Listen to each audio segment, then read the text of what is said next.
a crazy instance came to my head where I know some guy, he took a girl on the first date to the gynecologist. I don't know if you guys knew that. There's one guy I know, he took a girl on the first date to the gynecologist. He's like, nah, I don't trust none of you girls. I just need to, I need proof. I know this sick class I need called proof. OBGYN, you wanna come? I'm telling you.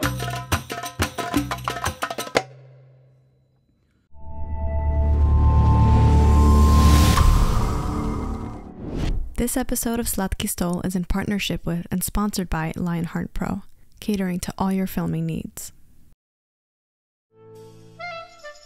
Welcome to Slatki Stol, a show highlighting the taboo topics that don't leave the Shabbos table. What's the essence of having sex? Rabbi's talking about Peru Urvu right now. I know. This episode features 3 Orthodox and secular Bukharian Jews going back to back on questions like, is it okay to have multiple partners before marriage? But why do you have to test drive everything just to find what you like? Pastaf chai, grab your sandwichki, and enjoy. I used to be religious.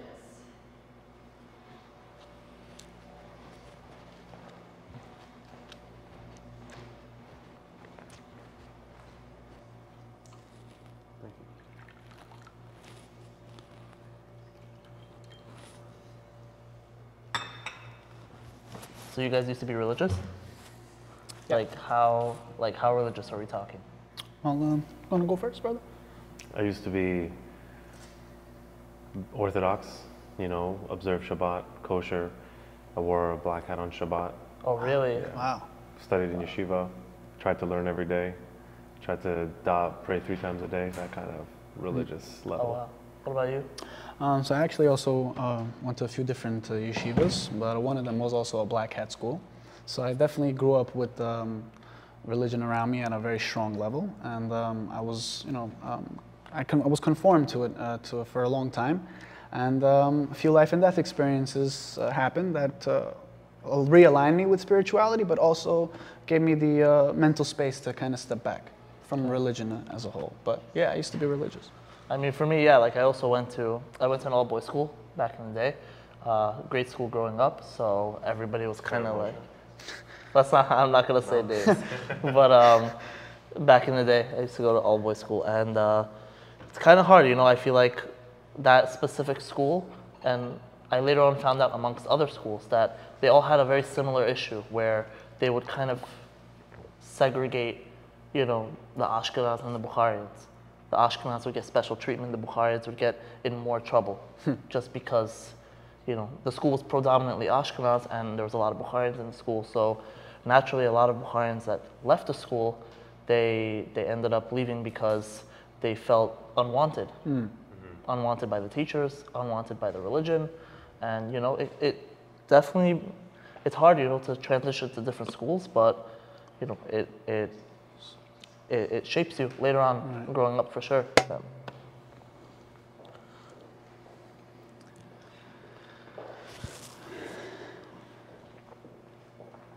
Dun dun dun. So krepki. So strong. Very right? strong. Very strong. The tea is very strong. It's like our Fair heritage.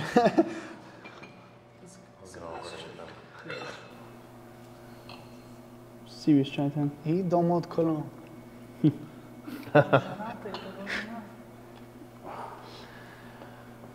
So I do agree with you whenever you say that there's different levels of religion, and everybody's raised a different way, to the point where when you were grown up, whenever you were being raised, you were told, oh, keep Shabbat, oh, keep kosher, and a lot of times you weren't raised into it, you didn't come to learn to love it, you've come to just keep it because you were born like that. You were told, listen, follow it.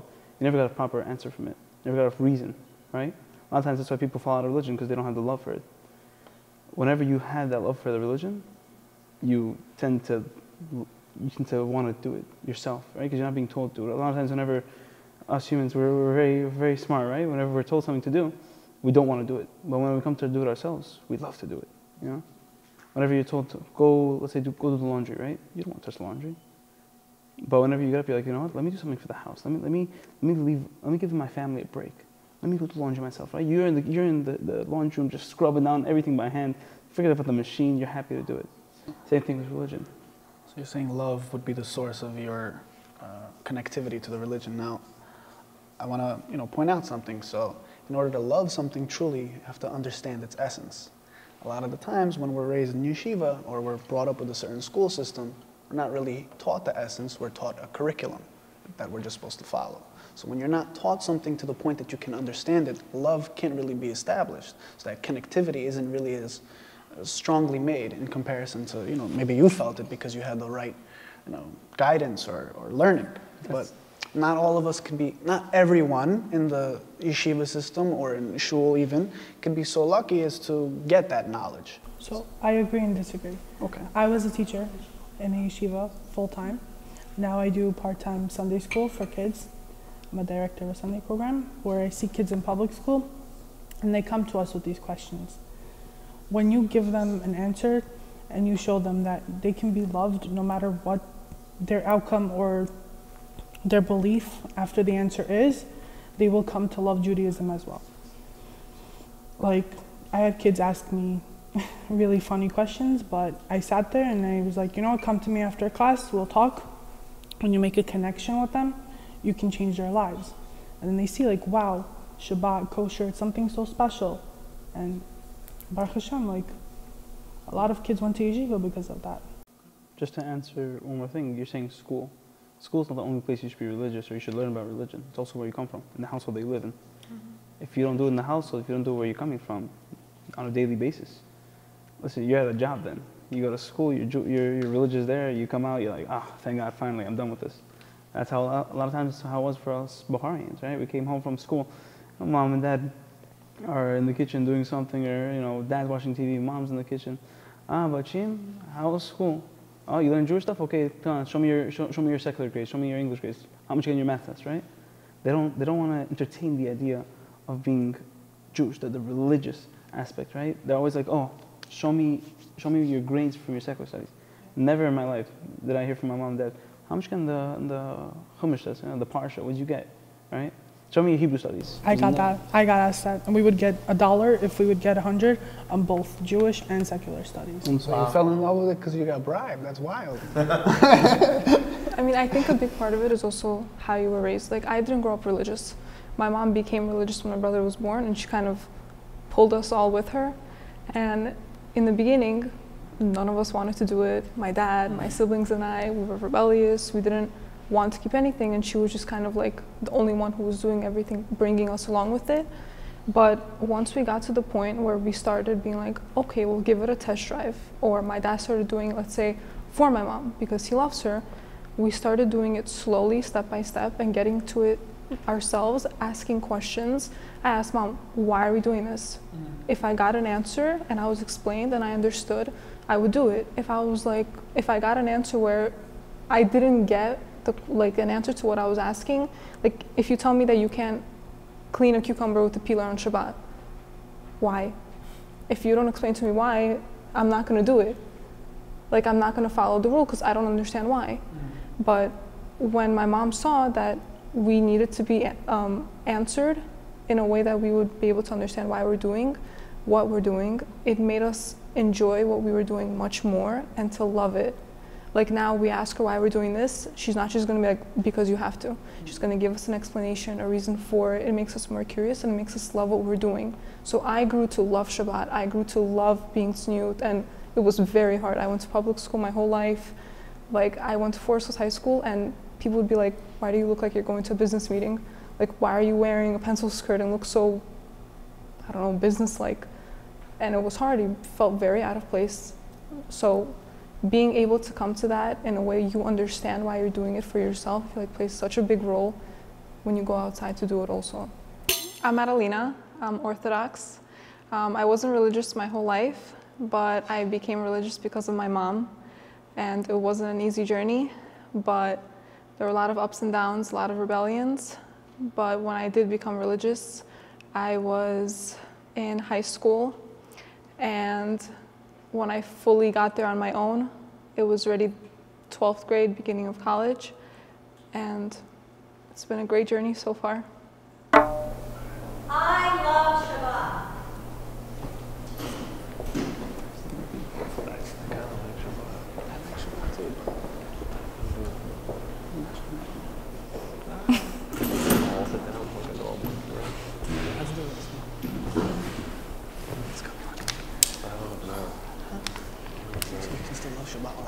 Shabbat now? Yeah, it's surprising, isn't it? One right? second. We decide we love Shabbat. Hold on. So this is a topic we can all agree on. We all have our different reasons. I want to hear each of 100%. Yeah. Let's hear it. Okay, so I mean, since this conversation is more about Orthodox or secular, through my perspective of what Shabbat really means, it's not about like just the rules and regulations and we do it just because of that. I think it's so much deeper and it's so multifaceted.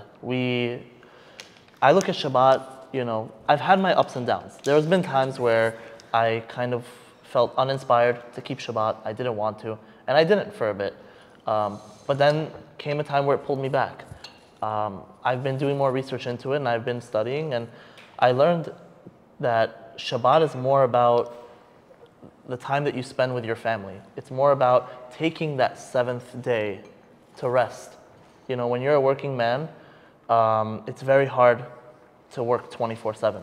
And it may seem like my reason may seem invalid to a lot of religious people that that's what I care about. But selfishly, I do care about that. I care about having my one day to just be myself and not work and not do anything and rest. But everything else, all the small things that add to me keeping Shabbat, that's through life experience. That's either through organizing an Oneg Shabbat here or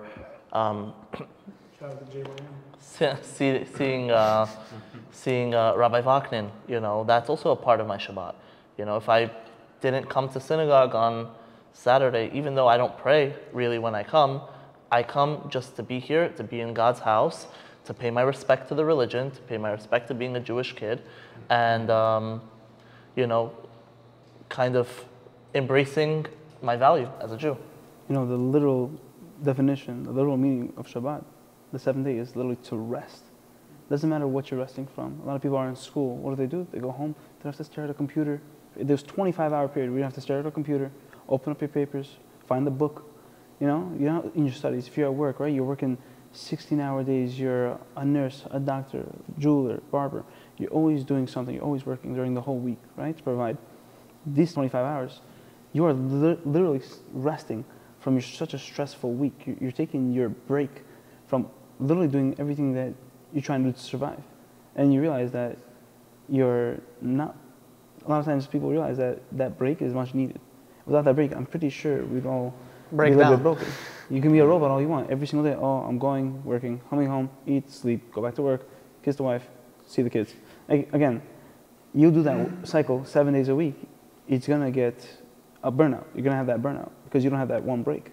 Once you have that break, you realize that, oh man, that was so much more needed. More special, yeah. And a lot of people look forward to it. They start the week off, working off, they end off the week resting, and they're like, I can do that again. Just so I can get back to that day.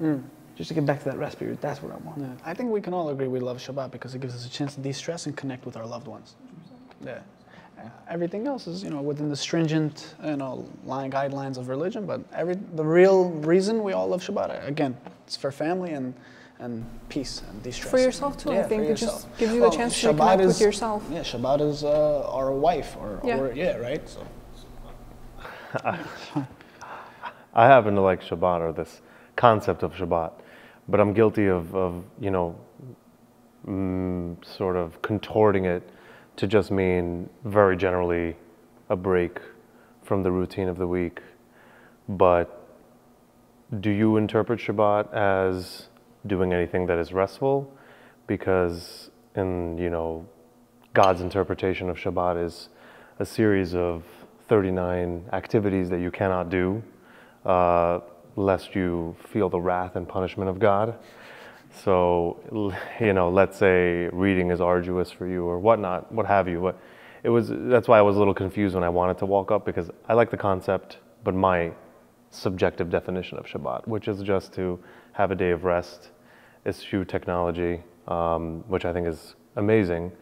But I don't agree that the Shabbat of the Chamisha Chumshei Torah of the Bible is the Shabbat that I would concede to, because that Shabbat, if I have a pin in my suit and I happen to walk out of my house and there's no boundary and I'm in public now, I just violated this decree of rest because something that weighs less than an ounce was in my pocket that I might not have even been aware of. I suppose you're not guilty if you weren't aware of it, but that being said, you know, I agree and disagree. Like, I like Shabbat, but this subjective understanding of Shabbat, I don't agree with the, Deoraita definition, the Torah's definition of Shabbat.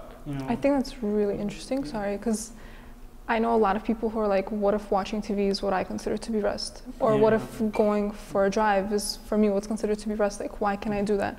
But I feel like at the end of the day, there's so many things that you can do that don't require that for you to be able to rest and to be able to just come back to just not even your family, but to yourself also, that the TV would get in the way of. If you go for a drive, there's so many other things that could lead that getting in the way of you connecting and reconnecting to yourself, to God, to your family, that makes it more of like what it's supposed to be in a way. On a very serious, genuinely curious question, what do you do? Your rest day, right? You said you don't do anything, you know, like let's say the Bible says, right? But what is your Shabbat look like? The idea of a rest. So I don't even practice it much right now. Maybe I would consider doing it with the family because I think it's easier to instill these values when I have a bunch of humans that I want to hang out with rather than trying to socialize and get out there.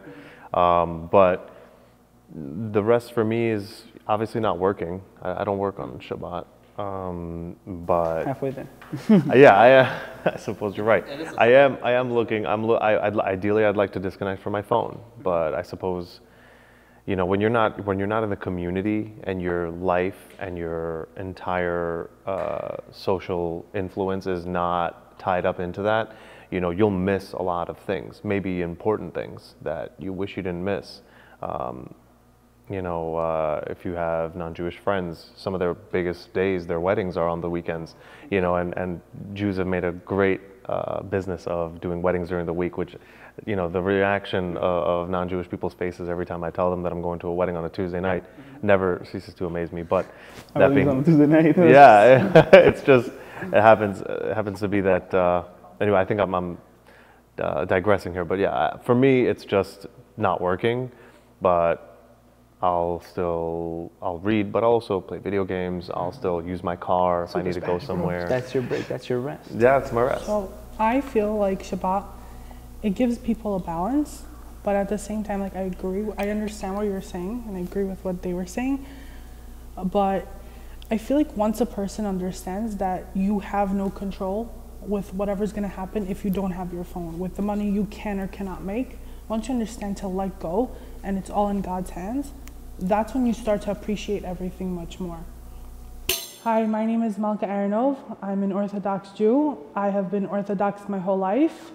My father is a rabbi, and he showed us the balance between how to be a religious Jew and also enjoy the rest of the world. The Torah guides me on problems I face in my life and relationships.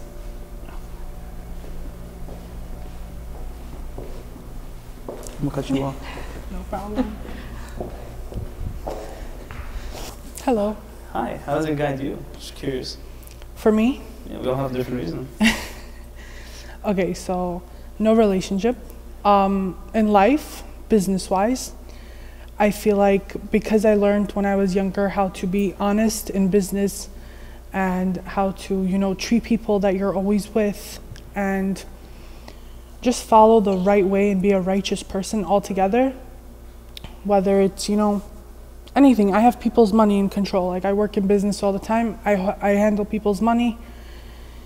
I wouldn't want to be the person that they blame because they lost something or something happened because of me, you know?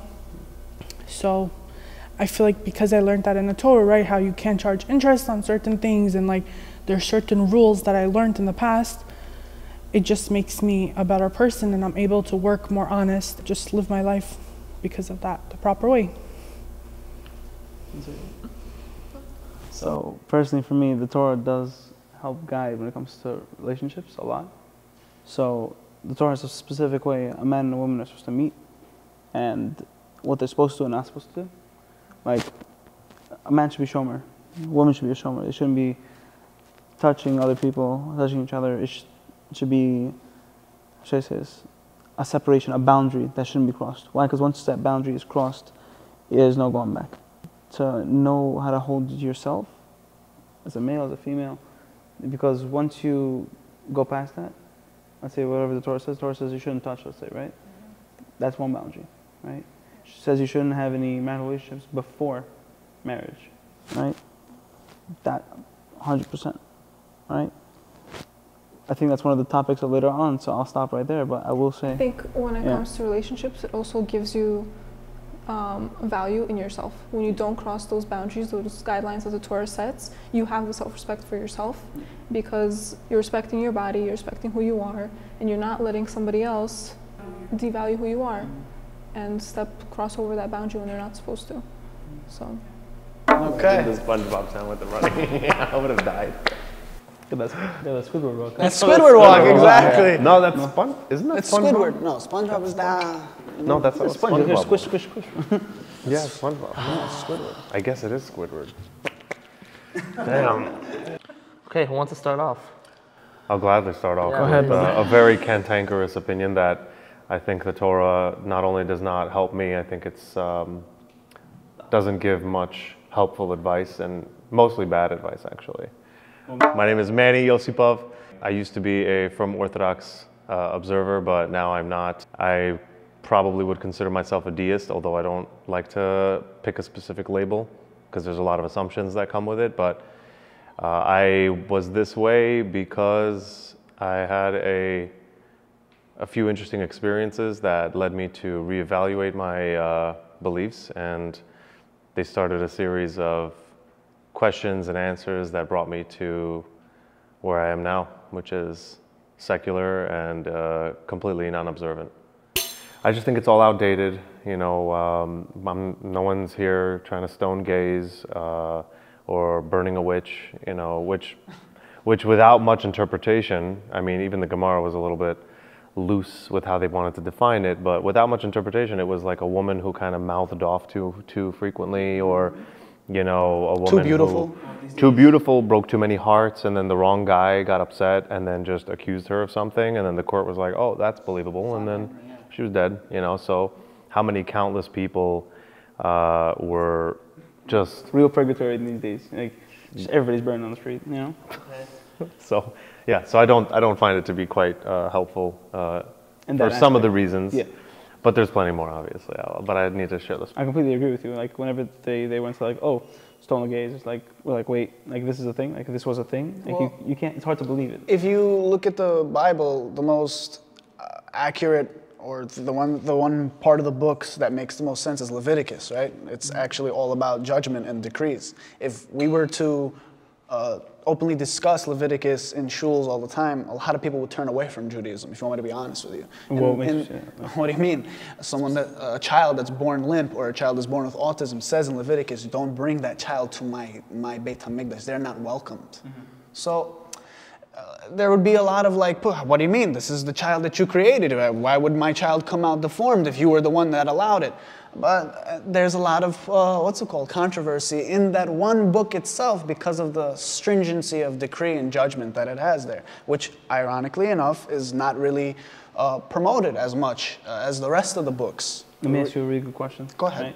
Right? I again, don't agree with them. Every child is still a child. I don't know why. Back then, they're like, listen, your child's missing an eye, not a child, right? It's considered much less than a child. But let me ask you a question. If you were to have, let's say you needed to go horse and buggy somewhere, right? Just go back in time. And the horse was missing a leg, right? Would you make it do the job of carrying the buggy and everything that's on it? Would you trust that? Well, would it be hard for it to do the full job if it's missing a leg? I see the pride coming from your face. So then, what purpose can that animal serve other than what it was born for, right? Is basically what you're saying. Would you want something that cannot do the job fully to do a job that needs to be fully focused and like the person, whatever it needs to do, the person, the animal, would you be able to trust it to do the full job it can do with that deformity? Can you trust a car will drive with only three wheels? I hear. So you're saying that because this child is not optimal, and then the Beit HaMikdash's avodah or work was essentially for high priests, maybe, and people of Levine, quality and certain standards. So because they don't say kill the kid, he just can't do certain things. He can't do those certain He things. can't do those certain things. So you're saying it's not that bad. It's not that inhumane. It's not that inhumane Right. to say. So, Right. like, whoa. So I want you, whoever, to go to every mother with an autistic child in our Bukharian community and tell them they can't come into the shul anymore. So Because you it's think basically the same thing. Is it So though? it's not. Is the shul the I same mean- thing at the Beit HaMikdash? I Guys, mean, I think we really like straight off topic. well, This is a how? good topic. I don't know. because I think this completely straight No, off don't topic. get, no, okay, look, I'll, okay, I'll, take let's, it, I'll take it to these days terms, right? Yeah. So that'll bring to your life. Let me ask you a question. Would the White House Uh-huh. have a Down syndrome child? As much as we love to support them, hear me out. As much as we love them and care for them and we want them only the best, do the best in life, would you be able to have no, a we Down create syndrome programs child? for them so Exactly, they can right? fit We into the want them mold to of be- somewhat of society, right? Exactly, right? But you wouldn't have them run a country. Why would you not have them run a country? Because they cannot fully, with all their mind and focus and their power. We're saying the same thing. Ultimately, I just want Yeah. to say that there's a lot of values and morals that come from the Torah that can be learned through certain, passing downs of like little sidebars of like Rashi and Gemara. There's certain pieces of knowledge that we can learn, of morals and values that we can take. But ultimately, a lot of the representation of the leaders and how it was very harsh. Abraham was one of our biggest, he's the establishment of monotheism, right? So he's the one that adhered to the fact that there's only one essence of life. But he was also a warrior who slew thousands of people, pillaged many, just to acquire the sought land that was promised to our lineage. So the teachings of the Torah, the way it's presented, is very, it's very beautiful, it's very pretty, but the nuance is very bloody and like the lead up to things. So you can't be all powerful and all good, and you can't be all good and all powerful. It's not possible. I don't agree with any of you guys, to be honest. I'm sorry. Go ahead, I'm speak your- I'm sitting here and I'm like, this doesn't do it for me, to be honest. So, What does it for you? I'll tell you. So, day-to-day problems, things that you go through, whether it's a heartbreak, whether it's business transactions, whether it's this and that, like how you said. Yes, there are parts where the Torah does talk about it. To that specific case, thank you so much. To that specific case, how will the Torah help me? Personally, I think that when a person has strong fundamentals and strong guidance, like a mentor or parents that really sit with the kid and explain to the kid, whatever issues that they have going on. When you have someone to turn to that's older and wiser and humble that can teach you and speak with you on your language, that's what gets you through everyday problems. Maybe they could be more religious. Maybe they could use things from the Torah themselves. Okay, it's possible. But let's say for me, my everyday to-day problems, if I have something going on, either I talk to my parents or I talk to my rabbi, because I consider my rabbi very down to earth. I don't consider him up in the clouds and, reciting Parsha, this. Nobody cares about that when they talk. When he gives you advice, where does he get that advice from? Does it come from his life experiences? Okay, no problem. But you don't need to read the Torah to know not to kill a person. 100%. That's fundamental. That's basic knowledge. Right, it's basic knowledge. So like the day-to-day things, like somebody really embarrassed you. You don't need to be a good person to, you don't need the Torah to tell you not to go and slit his throat. It's not like what you need to do. Yeah, but what it does tell you is let's say he does embarrass you, right? If you do stay quiet, you do have the power, let's say, right, to give someone a blessing or to wish for something. That's what it says in the Torah. But what I'm saying is, if you have proper guidance, like parents, talking to you, not everyone has, a very healthy home, and I fully understand that. But I think everyone is responsible to try to find some sort of mentor, someone that they look up to and they respect. Where do these mentors get those values? Where do you create That's fine, good I understand. parents? Where do you create good mentors? What is a good... It could be through many things. For example, you have Soviet Russia, right? Or back when our family came from or lived in Uzbekistan. They raised their daughters not to hang around with too many boys, to always try to be covered up. That doesn't necessarily come from because the mothers sit and learn Torah all day. It comes from, the traditions and the Yeah, values. but that does come from the Torah. Where does it come Ultimately, from? yes. Modesty. Ultimately, yes. With what happened with Dina. But and, it's not you know, directly. It's not directly coming from the Torah. If I'm having a problem, I'm not going to open up a Gemara and be like, "Find me the answer." Like that's not what I'm not going to find the answer. So the concept of learning something from the Torah is not that you read the book and you're like, okay, it says in the book, now I'll follow because it says in the book, or I won't follow because it doesn't say in the book. No, but the Right? difference is that, I guess maybe from what you guys were saying, is that when you have a problem, you think directly, what does it say from the Torah? When I have a problem, what would my dad tell me? we see What would what my dad similar tell me? situations, right, that let's say even your parents went through, it already happened. History repeats itself. Every situation goes on, no matter what. And that's why you could find in the Torah different situations and how they acted. Either you can learn from it or you can like It's do not the so black and opposite. white. It's never so black and white, It's but never it's how black you and interpret white, it. but yeah. You're telling me at the end of the day, everything comes from Torah. Okay, like, I understand. I agree with that. The Torah is as old as time. Like, I'm not going to sit here Yeah, and... but you that either goes learn from that or you can understand and take that as a lesson and apply it to your life. Like, if my dad went through something when he was younger, now he has the wisdom to teach me something that if I have the problem coming up in the future, I would think, okay, my dad did it this way. Let me just control myself. Let me, it's not like... That's not now religious, now it's now experience, life experiences. Right, completely but different. through proper mentorship. That's all I'm saying. Let me give you an example. I had a rabbi, and he sat us down one time, and he's like, listen, a lot of you guys are going to get married soon, right? We were around 20, 21. And he's like, I'm going to give you guys the best advice. I'm like, okay, what is it? He's like, before you come home, grab a coffee and a Danish, right? Danish and a coffee. We're like, no. like, you're going home after a long day of work. I'm going to go home, eat with your wife, maybe. I want to go home and enjoy, what's going on at home, And all of us were like, listen, relax. You don't know how it is. Bukharians, right? He was Ashkenaz. And he's like, you guys understand. The reason why I'm telling you this is because when a man comes home from work, he's hungry, he's tired, right? I'm telling you, when you come home and you're satiated, you have something in your stomach, you have something to drink, you don't come home tired, right? He's like, you will not expect your wife, you're not going to expect something at the table whenever you come home. You'll come home and be like, hey, honey, how are you? How's your day? Let me help you out. You need help in the kitchen? Dinner's not ready? No problem. Let me get you on with it, right? He would not have known that, and if it wasn't for its proper foundation. And that got passed down to us, right? And where did he get his foundation from? The Torah. Hi, my name is Gabriel Benyaminov. Everyone knows me as Gabby. And I've been Orthodox my whole life. I was raised in a very religious Orthodox way. I've been to yeshiva all my life, shul all my life, synagogue. I've been doing everything the very kosher way, the very religious way. And that's my story. Again, it comes from somewhere. It didn't come from his life experience. It's like he came home, he's like, you know what? I should get Danish and a coffee, and that's going to save my marriage. It's just the last thing I want to say, because I feel like this is an example where the Torah won't be able to help, right?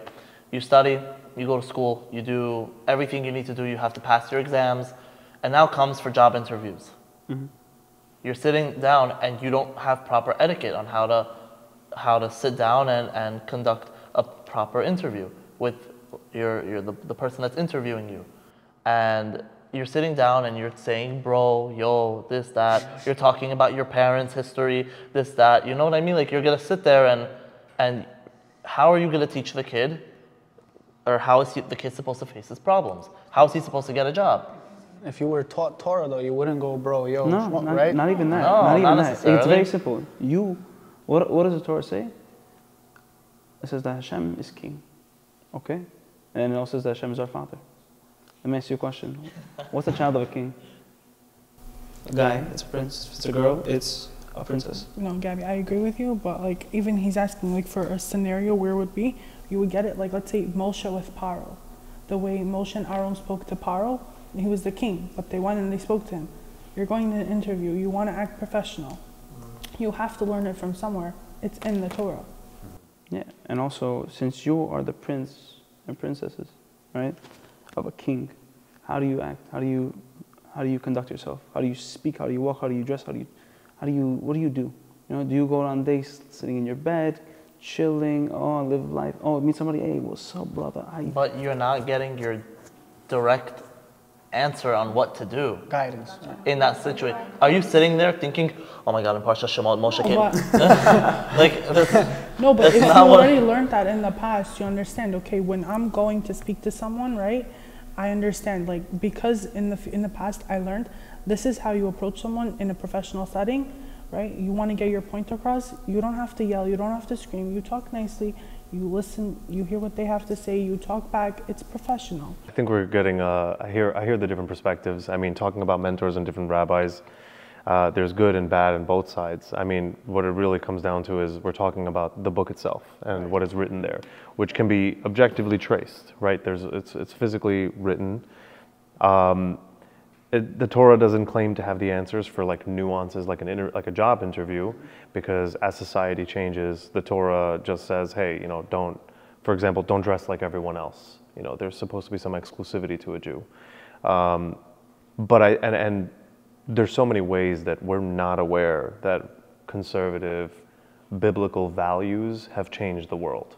So Soviet Russia didn't have to read the Torah to still have been a product of the Roman Catholic Church for era and generations, for all the way back till the founding of all these monotheisms. So I think it's moot to argue whether or not a nuanced culture has no one's getting it directly from the Torah. You're right, only Orthodox Jews get their daily values directly from the Torah. But the society we live in today is very divergent. I think, you know, I personally don't want to really look to the past for my advice because we've been doing things very poorly, in my opinion. You know, I mean, obviously there's the good old days, but I think the good old days is mired in, you know, young nostalgia of pleasant times for when we were in our developmental phase. But anyway, that being said, the Torah itself, I think, doesn't really hold much value, and I think there's much lower hanging fruit to attack than the nuances of a special needs or whatever it is you were saying. I think it's more, hey, do you believe that someone who violates Shabbat according to the Lametat Melachot should be killed? Do you think that someone who is homosexual should be not just killed but stoned? And there's a very specific procedure for stoning someone, and it is something that I doubt any of us could even muster or stomach. So, I mean, would you also exclusively kill a woman who is adulterating, but not the man?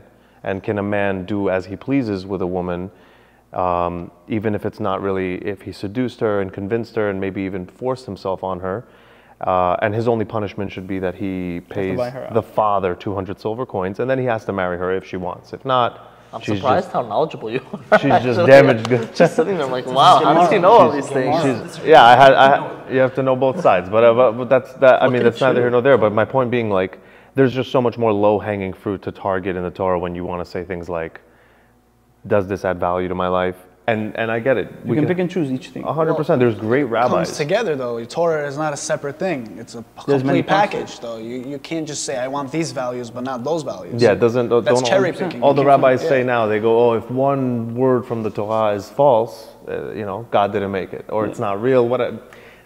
Most modern Jews don't even believe that. It's really just and Orthodox Jews are they're the minority of the Jewish people, the religious ones that believe that God wrote the Bible and the earth is 6,000 or just over 6,000 years old.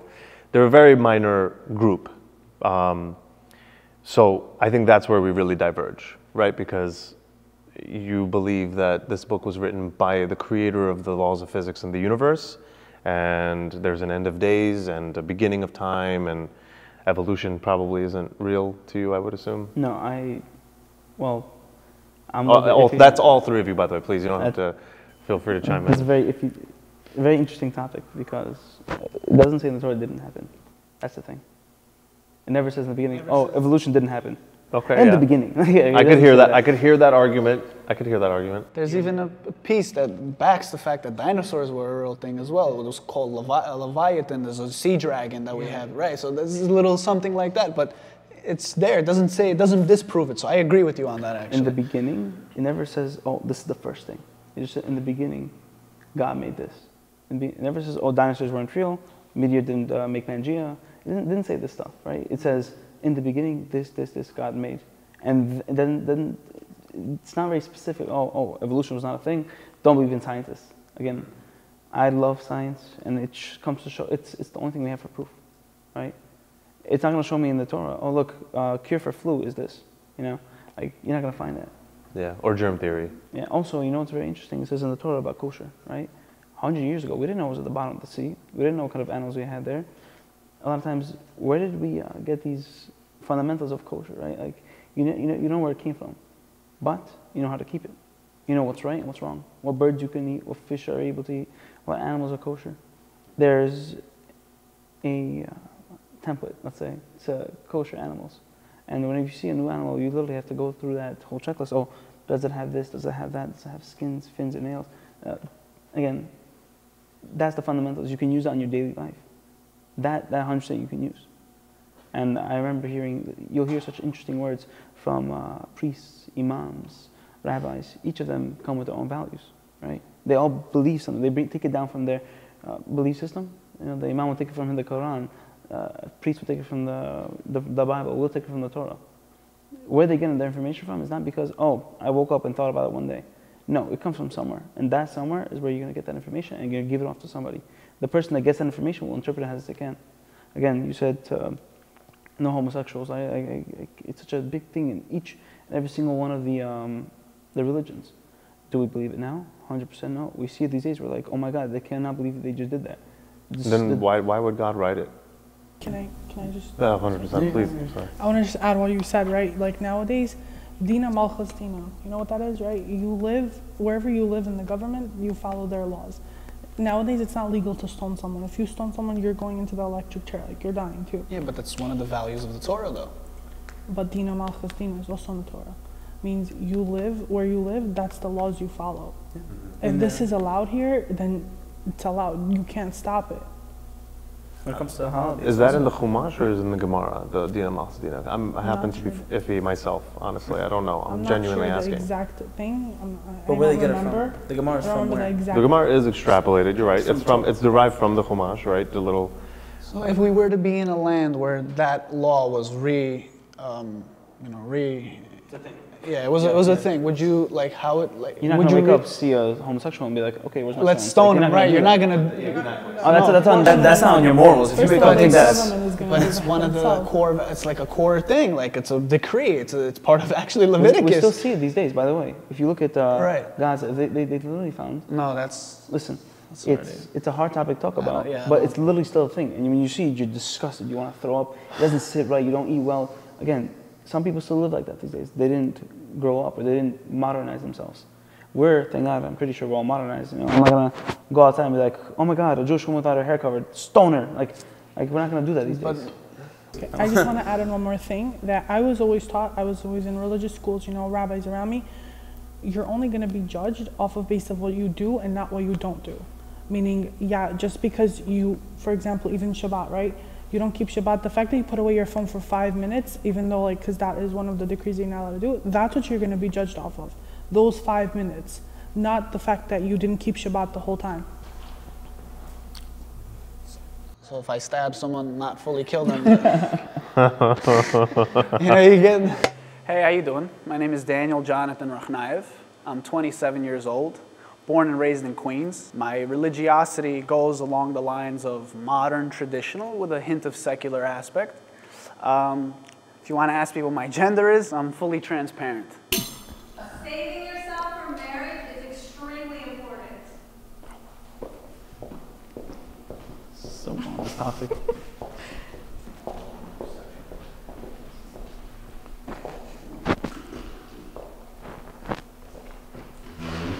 I'm giving the stage to my wife. She's got words to say about this one. Maybe she's try to lubricate this throat. A lot of words about to come up. Thank you. Personally, I think it's extremely important because it just gives a person value. But I do also think that there's a very big double standard for it when it comes to guys and girls, which I do not agree with. I feel like for a lot of people, the only thing that matters is if a girl is saving herself for marriage and if she is a virgin still or not when she's getting married, but nobody really cares about it when it comes to the guy. When I was getting married, for me, 2 deal breakers that I had, one of them was if the guy is a virgin also, if he saved himself for marriage. Because if a girl is expected to do that, why shouldn't a guy be? it brings more value to you. And I just think it's such a sacred and important part of a person and of a relationship that it should only be given up to the person that you are going to be spending the rest of your life with. Not just that, she literally, like, we got to talking, and it's the first time we're actually talking seriously about like starting to date. She goes, 2 things before we start. I'm like, yeah, sure. She's like, you smoke? Nah, nothing. Miley, Juul, weed. Nah, clean. All right. You a virgin? So that's literally how it went, and I was like, yeah, I'm clean. So okay, we can start. That's literally how it started, but it's a must. Who are you going to be thinking about then if you didn't save yourself for marriage? When you are with the person you get married to, what thoughts are going through your head if you did so many other things with other people? Are you thinking about your wife or your husband or all the other people that you did things with? Stop, virgins. Oh, no more. So I was hearing a little bit of what you guys were saying. I don't know. So do you smoke, and if you're a virgin? Yeah, That was the literally 2 the deal breaker. fundamental, the Shtei-Dibot. If I said yes, I feel like she would Hebrew like, was on point. Does that it's mean a important. lot to you? Those Yes, 2 those 2 things values? were something that no matter how much I like the person, if the answer was a no, if the answer was a yes to either of those, then that would not have happened. Because a lot of it has to do with the respect I have for myself. So it's something sacred. It's something you should have between a husband and a wife, not a husband, a wife, and 4 other women, or a man and a woman, and then like 7 other men, right? Do you lose that specialness, that bond between just the 2, the husband and the wife? Why? Because when it comes to it, you're like, oh, I remember when I slept with this person, he did that, or I slept with that woman and she did that. Can you do that? And you're like, oh, like, what do you mean? Because they did it better, and then that's when that's where all your problems are gonna start, because it's not sacred anymore. You take something so special and just throw it out the window. Isn't there a way to communicate things you like without saying that someone else did it better, and just saying, this is what I would like? it's what goes in your head too, and the experiences that you had. Like if you're with someone else, but you're thinking about not even just communicating it, but just thinking about other stuff and other people, like that affects your relationship too, and the other person wouldn't even be knowing about it, which makes it worse, like, I think. Do you feel like that value of, the importance of virginity is something that you developed in life, or is that because it's a societal imprint from how, and the cultural imprint, actually, I should say? Because if you were allowed something, you wouldn't have a, restriction on it. You would feel a little more open to the idea. Personally, for me, I don't know about like everyone else, it's different for everyone, but I was always taught that you have respect for yourself. And so even if I wasn't Jewish, or I wasn't Bukharian, and it wasn't a thing in our like culture and community, then I would still value that. That's like, okay, I hear you, no problem, but that's like the whole concept of loyalty as well. If I just give you apples every day of your life, you're like, I love green apples, they're amazing, this is all I know. And then I showed you several different kinds of apples. Man, woman, doesn't matter, I'm just giving you an example. You'd be like, oh, I want to try that one. How can you can't solidify your loyalty if it hasn't been tested, is what I'm saying. So even in the sense of like the importance of the value of virginity, how can you say that that's something you're full? That's all my point is. But regardless, I get that. I've heard that from so many people. But why do you have to test drive everything just to find what you like? Like, why can you just? If you are just with one person, you're not going to have other experiences to even compare it to and know that, oh, I like that more. Because you're going to have what you have and not be able to know anything else. So can we just say it's not that, I'm just saying, it's not that the virginity was the main uphold and keep, because at some point in time, maybe you'd break, you don't know that, but you were lucky enough to, early on enough to find your zivuk. That's... Not necessarily. No? Okay, I'm just asking. There are still 40-year-old virgins. Dude, there are people who really, they hold themselves to it until the right one comes their time. I know one personally. And he's like, oh, I'm just waiting for the right woman. And we're like, dude, you're late. Like you're 40. You're not gonna have kids soon. It won't work, And we're like, dude, you have to. What about for people who never get married and never find someone? That's what I'm saying. He literally he's single. No. I like his question. For someone that cares so much about the respect they have for the other person, for somebody that has 30, 35, never got married, 50. 55, 70. There are people who die never finding that person. What experience did God have in mind for them? What was their purpose if they never found this? And there's many people from history to modern day that I know now never found this person, are clinging desperately, developing mental neuroses as a result of this problem because they think something's wrong with them, when in reality, I think that they're just capitulating to these very unnecessary rigidities and they should experience other things. And I don't think it's a matter of respect. I think there's a lot of pride that people unnecessarily cling to this sexuality. But in reality, I think there's so much deeper and more amazingly intimate ways to connect with a person that is exclusive to just the two of you, no matter how many sexual partners a person has had. Is that bond between two I like people? to add on to something as well, if it's okay. Please. Before you guys go off. Yeah. Hi, my name is Alex Matatov. I'm 23, and I would consider myself traditional. Growing up, I went to a ultra-Orthodox all-boys school for grade school. And in that school, they favored more Ashkenaz than the Sephardi, specifically Bukharians. That caused me to switch schools and to go to a co-ed school, more modern school. And I feel like because of that kind of emphasis more on the Ashkenaz towards the Bukharians, that really caused me to have a major decline in my religious growth. For starters, a little bit about myself. I don't know for the people that know or don't know, I have an organization where I try to help kids stay on the right path, or just be on a right track.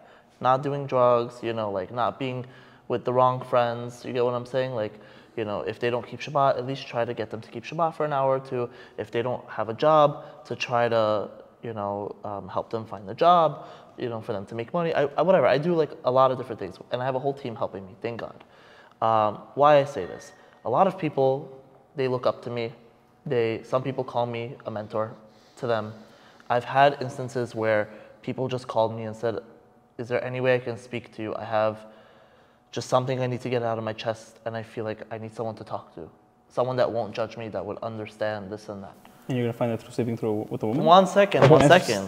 And this person, I had two instances where one girl came to me and told me that when she was younger, she was raped. I love how this was not even on the table when you guys were talking. That we don't value somebody that's been raped from a young age, and that we don't value because of that trauma that's happened younger, how did they develop from that then, you know? I think that's very different than saving yourself for marriage, because at that point it's not already like, that wasn't your choice, that's something that was done to you, so that's really different from... Okay, but after, you know, okay, and I'll tell you the second instance. Another girl came up to me and she was telling me, she was crying to me because she said that she was with a Bukharian guy that promised her everything, that said, I'm gonna marry you, I'm gonna do this, I'm gonna do that. He said, oh, why do we need to even wait for marriage? I'm getting married to you anyways. And they ended up having sex. Yeah, they ended up having sex. And yeah, he promised her the world and took her virginity. And then after that, he's like, I'm sorry, I can't marry you. Even though he was the one that took her virginity. He said, I'm sorry, I can't marry you. For whatever reason it may be. There could be 20, 30 different reasons for all we know. But because of that, the girl spiraled. She started seeing other people. She already tasted the forbidden fruit. Get what I'm saying? When you taste that forbidden fruit, you need it. You want it more. Well, it's also like, why should she feel so bad? Why should those two girls in those examples that you gave, which I understand your point, like antagonizing your point and your values, in a society that values what you're valuing, these people are negatively impacted and hurt badly because of things that some are not in their control, or they were manipulated. And it's really not their fault per se. Like how you said. Societal standards are what's ruining Yeah, them. like you said, men, when they go out with a girl, they're also very interested if this girl is a virgin or not. A crazy instance came to my head where I know some guy, he took a girl on the first date to the gynecologist. I don't know if you guys knew that. There's one guy I know, he took a girl on the first date to the gynecologist. He's like, nah, I don't trust none of you girls. I need proof. I know this sick clothes. I need called proof. OBGYN, you wanna come? I'm telling you. So, like, these things, I hear this all the time. Like, the craziest things, they come to me. Wild. And Wild. the crazy part is that a guy is sitting on a date with a girl. She could be a 10 out of 10. When you have one small flaw, a lot of people try to perfect the imperfections that they can work on. Something like that, it's not something you could ever fix. So that's what I'm trying to say. Like, you know, and now the guy sits with her, finds out that she's not a virgin. She can say her story, she can say whatever it is. Guy doesn't care. He says, this girl's not for me. That's on his morals now. That's not according to. What do you mean morals? These are He's going to blame it on post-sex clarity. He's like, after I had sex with you, now I don't feel like I like you. That's not an excuse. It's not. But then again, you might say, what if he... But honestly, if the girl already let go in that moment, then her self-value wasn't up to par as she was saying. Right. Because why did she even allow that to happen in the first place? The guy never gave her a ring, even never said, they didn't get married. She didn't do it. Just because you say you're marrying someone doesn't mean that's actually ever going to happen. She was intrigued to act on a biological Okay, imprint. but then that's already, it's already on her. From the beginning in Torah. When you love somebody, and you guys tell me you're married, when you love somebody, you become more vulnerable to that person. Yes, but how much you understand? But it doesn't mean that just because you become more vulnerable, you give up parts of yourself that are so sacred and important. Because once you give it up, you still keep that. Like, it's up to you what you give to someone else and what you don't. What else don't you give up to a partner? For some people, other it's than even virginity. So it matters how far you. It depends. Complete shomer. I would not, because of who I am, I would not touch the guy at all, not hand holding, nothing, till marriage. Is there anything not physical that you preserve or can deem as sacred? Yeah. Or is it just strictly the realm of physical and sexuality? I feel like it's just physical. So I would, if you're already emotional with a person, that's where the connection, instead of a physical connection, you have an emotional connection with a person. You were? Okay. So I'm shomer, right? I wouldn't touch a guy's hand. I wouldn't like nothing till marriage, right? Because I have that value and I have that boundary up already, that should be understood that it will not go beyond that till marriage. Once a person has their mindset, then they can't be swung around like, oh, maybe we should touch, maybe we shouldn't. No. If you have your values in place, if you have your mind, you know, if you have your values straight in your mind, you know where the boundaries are, and you know and you understand, and the guy should respect it also. So, but isn't there an emotional love happening though? You said it's not physical, right? So it's emotional. It's emotional, okay. so you're... Sorry. No, I was gonna say, like, the marriage is not based off the physical. The marriage is gonna be based off the emotional connection, and then the physical comes after. Throughout that entire time that you're not physical, are you not actually thinking of that person in a physical way? That's what keeps it interesting. You should. Well, wait, no, I'm curious. I want to know her answer. I want to know her answer. I've personally never had that relationship to that point. No, like, let's put a pin on that. Now it brings us to my next point. One of the things is, thou shalt not covet someone else's wife in thy mind or partner or anything like that. Even if you think of it, you've sinned.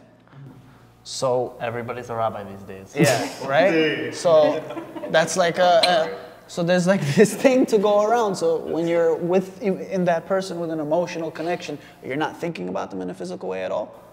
So matters about a person, no? If a girl sees me and goes, wow, he's such a nice person. I wonder if he looks like naked. Like that's on her, right? It's not everybody's idea. Hello, we're not talking about girls that are also manipulating guys into relationships. Guys and girls. Yeah. Either way, it's again. There are horrible people in this world, guaranteed. You said that one of your values when you were dating was to ask if a guy is a virgin. Okay, if a guy was talking, you know, guys are in their dating stage. You guys met what at 20, 21 years old? Around then, you know, you start dating 18, 19. If you met the wrong girl, whatever.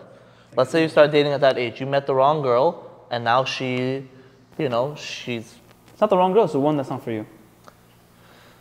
Yes, we can call it that. No problem. You can sugarcoat it all you want. What I'm trying to say is that if a girl came before you and you know, manipulated him, seduced him, did whatever he could to him so that he would break that value of yours, you'd be having a different conversation. Would you have... wouldn't be here. Right, you wouldn't have accepted the fact that it wasn't something that was in his control? No, because it is in his control at the end of the day also. It goes both ways. What if he changed and he was a better person? But And this was that from has a time nothing, when he wasn't to religious. me, that has nothing to do with being a person. What? With who you are as a person. It has to do with your values. Like, you can be a horrible person and not do that, and you can be an amazing person and save yourself also. It doesn't have to do if you became a better person or became a worse person. It has to do with who you are and how much you value yourself. Religion, not Right, yeah, religion, religion's plays not into that religion. too. Were you guys shomer your whole time while you were dating? Not 100%. Yeah, for the most part. Okay. Like we didn't do anything. Like, we didn't do anything past holding hands. Yeah. But that was the boundary. I mean, I don't think Yeah, personal that was the personal boundary. questions about their relationship matter. necessary, It's right. more about the value, right? Right, Like, it's about the 'cause value. I'm curious. You know, we kept things for marriage for a reason. Why? Because once you do something before marriage, when you get in marriage, it doesn't become interesting anymore. It's what you guys did before. The whole concept of marriage is you're starting a life with this person on a whole different level than you guys are just dating, right? Most dating scenes should not pass a year, right? Rabbis say don't let it pass 6 months. Why? What's taking you so long to know if that's your wife? What are you waiting for? Oh, you have to sleep with the person to know that they're the one for you? Oh, what? You need that confirmation. Oh, this person can please me. This is gonna be great. You don't need that confirmation. You need to know that this person is ride or die for you. You want to start a family with this person. You have that attraction to this person. Your values are the same, like what you want out of your life, out of your family. Because at a certain point, when you're physical with someone, it takes away from everything you're learning about that person. Like, you're gonna spend time together, let's say you're together for 3 hours. How much of that time are you actually learning about each other? And how much of that time are you physically doing things? Like, why are most relationships dragged on for so long? Because how much are they actually learning about in that period of time, if they're being physical also? It's called infatuation. Touch is a form of manipulation in itself. Yeah. I don't know if you ever I don't know if you ever read the It's book, easy. The Magic It is, Touch. it is, she's right. The Magic Touch. You give a girl a massage, it's what happens You should read next. the book, The Magic Touch. Let me ask you a question. But then what's the difference? I'll tell you, you're having a bad day, right? You go to the grocery store. All of a sudden, the man guy comes, oh my gosh, I hope you have a good day, and he pats you on the shoulder. All of a sudden, like, wow, I will have a good day, you know? Like, thank you so much. Don't even go that far. It's true. I don't see anything wrong with that. Good for you, girl. Have a good day. I'm sorry, I hope you have a bad day. No, the mean, fact that he damn, touched you. know? No, the when he touches you, it's You correlate it. You put two and two exactly. together. The I feeling think- of him touching me is already When like, I'm someone gonna touches have you, a it's good not day. What I'll say is I think the hyper focus away from the sexuality actually overly sexualizes everything. 100%. Because the fact is, if you start it after you're married, or you started it a week before you got married, like, the marriage is a technicality. You're still going to engage physically, and you're still going to get to know this person. I mean, yes, you basically are saying that waiting until this formal declaration was happening, then it's okay to do these things. The reality is you're still going to learn about this person and not be sure, and you still may have been very sure prior, and all the focus revolving around it, I think, adarabba. To the contrary, it's actually you're focusing so much on sexuality. It's like, you know that when you're shomer negiah, I mean, not you, I'm not assuming anything about you guys. When I say you, I mean people. Generally, I feel like when you're constantly thinking about not doing something, you think about it. I tell you, don't think about a pink elephant, you think about a pink elephant. So I find it actually counterproductive. Let it flow if it does. I think that there's a lot more to the person than the sexual chemistry. I think actually having sex with the person, I'm not saying go do it flippantly. Obviously there should be respectful boundaries. You should have connectivity. There should be a mutual respect. You should know that this person isn't just doing it to waste their time. They like you. You guys spend time together. There's a clear investment on both sides, whether it's time or money, whatever it is. There isn't. When you guys are just dating or just seeing each other, there's no clear, like, you don't have that for sure knowledge that you guys are gonna get married. You have an idea of it. You're right. I'm 100%. not saying that you're going to for sure get married. I think it's okay not to have. What I'm arguing is that it's okay to have sex before marriage. And why so? Because then you have that clarity of, we've engaged sexually, what's left now? What's the next Now, step? now, do I still like you? Is there still an amazing connection? Am I still very much enamored by you? And I find that there's a lot more connecting you two now, that there's no sexual tension here of you saying like, one day, you know, oh, I can't wait. You know. That's where it comes, where your first thing is a physical connection, and I'll be like ours was, let's say, was an emotional connection. That was our prior. You're saying some people, they have their physical is priority. Once I mean, I didn't say that. You're gonna fully say you were in love with her, or whatever. Someone was in love with someone's character, but in all honesty, did you not see with your eyes first what you like? 100%. 100%, but it doesn't mean you act on it. And the Torah says you have to find attraction. But it's the initial investment of interest, no? But this is about like, it's more than that. You can be, of course you have to be attracted to a person, like no one's saying not to be, but do you have to go so much farther than that and not save yourself for marriage? Just to know, like, is this person Once for you you sleep or with the not? person, to know that they're the one for you. That specific boundary Everyone have to can be learn crossed. things after What they're about for together. couples that are together and then they don't have sex until the night of marriage, and then after that they feel weird with each other. They're like, I feel very That's awkward where with you you. grow. Like, that's Or maybe okay. it's a terrible Or experience. maybe it's a terrible experience. Why is it a terrible So you experience? learn Wait, I don't know, why do you know it's a terrible experience if it's your first time? Is the first time is always good? how that's subjective To to, each their that's, own. Yeah. to everyone. It's different. Then you guys learn to, oh, hey, I just want you to know, can we try this and can we try that? Can we grow in that aspect? That's how our marriage works. You grow to love each other and find what the other person gets happy from. You can't really say to each their own because you've only known one person. You can only say to each their own if you've known multiple people. Right, but everyone has different experiences. To someone, the first time could have been amazing. To someone else, it could have been the worst experience of their life. Right, exactly. But it doesn't mean that you can't learn from that and learn together with that person who's your other half, what you both like and what you both don't like, and then continue from there and love each other. Okay. All I'll say is I think that I'm not convinced otherwise. I think that there's an overemphasis on sexuality in the whole concept of modesty. I think telling people to wear skirts and hide their skin and to be modest only further sexualizes a woman as an object physically, and it just, oh, she's got to wear pants, she's got to cover this up. You're just overemphasizing sex. The limitation at the end of the day. Modesty is in the inside. I think a lot of people, when I've spoken to people about it, modesty comes from the inside. I've seen girls that are covered here, like And nuns. not modest at all. Nuns, these Their girls. actions are not, but and they're not. it has more like, if I was still not religious and if I I'm was still telling you, wearing these pants, girls- I would still have the I'm same sorry, values. I don't mean to I would attack still you. think the same thing. Like, it doesn't have to do with the way you dress and like how you act, but with perhaps what it you also value. doesn't have to do with having sex either then, right? Like if it's not the clothes and it's not the, modesty is more a value of respect, and I think where we I'm not differ saying is that's not important though. the ultimate respect to some is, okay, the ultimate respect is marriage. That's how I know that I'm respected and valued exclusively, and to others it's not the boundary of marriage, which I don't. To each their own, of course. But there are people who are not religious like Can we just a lot all of agree? Can we tension. mostly all agree that sex is Modesty good is for you? That's internal. it. Modesty is internal. Sex is good for you. That's it. I definitely agree there. I would marry a non-Jew.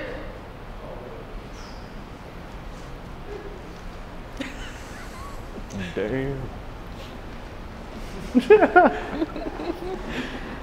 Let's make some converts happen.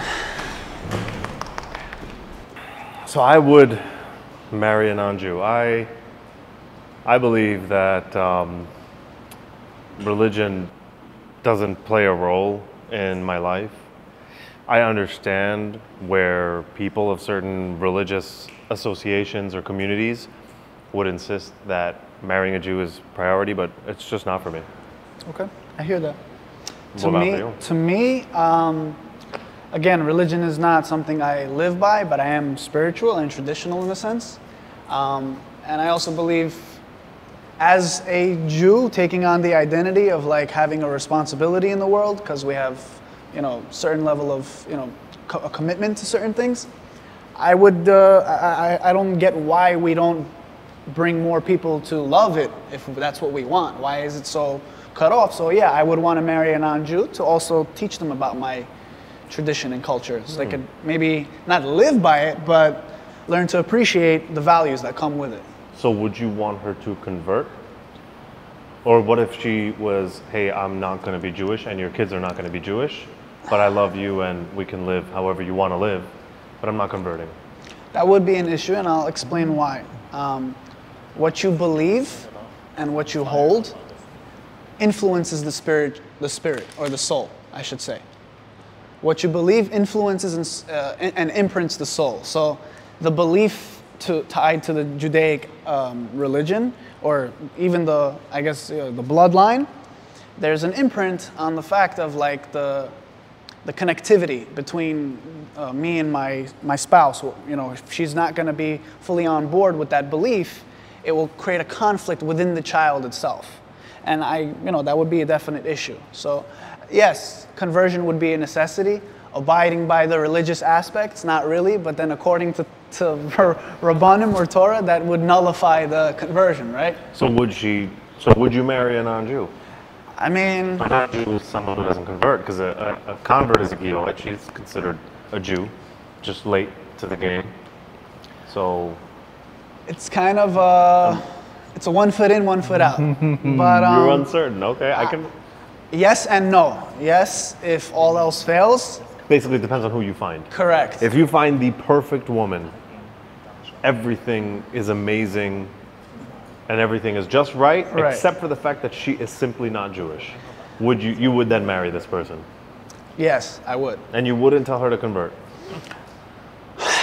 That's again an issue. Yeah, see what I'm saying? But look, bro, look. Look, you gotta understand. There's a traditional value that I want, and if that can be respected, the religious nuances aren't as important, as long as the traditional values are respected. Let's say she's not Jewish, your kids are not Jewish, but you guys do Shabbat and whatever else you want. You want them to go to shul and wear a kippah, circumcision, the whole nine, she doesn't care. She doesn't care? Like, she doesn't care, she'll do it, but on paper there's no conversion, no technicality. Yeah, I'd be okay with that, because all in all, who you love and who you find, and if it's true, and if everything is a working formula, it doesn't really come so often, you know?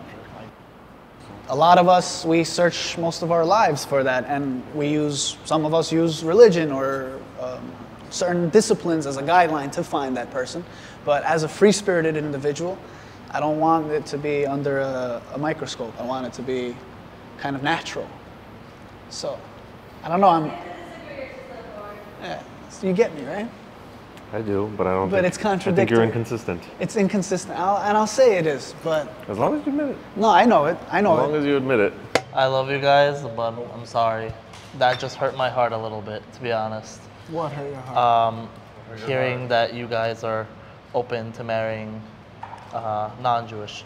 Convert is a different situation. Right, convert is one thing. Yeah, something completely different. But can we start with the fundamentals a little bit? Yeah. Your children are Jewish based on the mother. After King David. I don't know what that means. That's what that means. Got him. Listen, Before it was by the father. I mean, we're going according to what's now. So right, okay, fine. Whatever this rabbi said. Listen, if you're open to marrying a non-Jew, your kids are not Jewish anymore. That's fact. That's what makes a Jew a Jew. If their mother's Jewish, then they're a Jew. Okay, but what's wrong with that? That's the fine print. There is nothing wrong with that. No, I'm saying, what's wrong with your kids not being Jewish?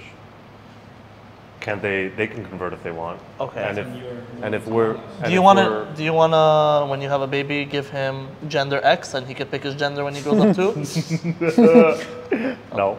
I don't, I mean, I'm not gonna... How do you want to raise your children? Do you want them to live a Jewish lifestyle? Do you want them to live an American lifestyle? Where they don't have to worry about religion? What does that mean? What do you mean American lifestyle? I don't want lifestyle? either. I have my own set of rules that don't conform to American standards.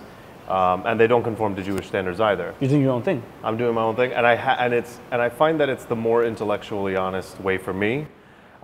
It's less. When I was religious, I was intellectually lazy, and I was just looking for easy answers that I could just delegate to someone else and say, Rabbi, what do I do? this, you know, oh, that's the simple, and it was easy because I was in the community, but the harder route was actually living day in, day out, not knowing the answers ahead of time, but saying, I'm going to lead with love of my child. I'm going to be the example myself, because I find so much, for example, I think one of the worst commandments is honor your father and mother. I think that that's so counterproductive because it puts the onus of respect on a child that has no knowledge of this world. And I think that we would have had such a better generational descent of parenting and love in all families if the commandment was instead earn the love and respect of your children, because it naturally would be reciprocated. How many parents abuse children that stepped out of line and used this concept of you should respect me, how dare you step out of line, God said so, you're a bad, but they didn't know human psychology. They didn't know that they were leading by example to teach this kid to not listen. I think this is like such a flip narrative. Like hearing what you said, honestly, it like stabbed me in the heart, and then you just like that. So I'm sitting there, no, okay, listen, 1 second. 1 second, guys. I love his answer. People, come on. Where are your, where are your values? Your spine? Let me ask you something. Yeah. Do you love yourself? I do. Okay, do you love yourself? 1000%. Do you love your, not put personality aside, do you love your values? Do you love who you are as you being a Jew? How do you feel about what's going on, Israel and the Palestine situation? Don't do that. Okay, listen. That's venturing on. I'm not trying There's a word for that. It's called, it's conflating. So what I'm trying to say, if you value yourself as a Jew, if you wake up in the morning and you're like, I'm happy that I'm a Jew, why don't you want that for your own kid? Are you happy being a Jew? I'm not. My happiness doesn't come from Judaism. No, that doesn't. I don't wake up saying I'm happy I'm a Jew. I don't say that. No. I'm not saying it has to come from. I'm happy that I have the family I have. I love the people I know and that raised me. I respect my mother. I have a great relationship with her, actually.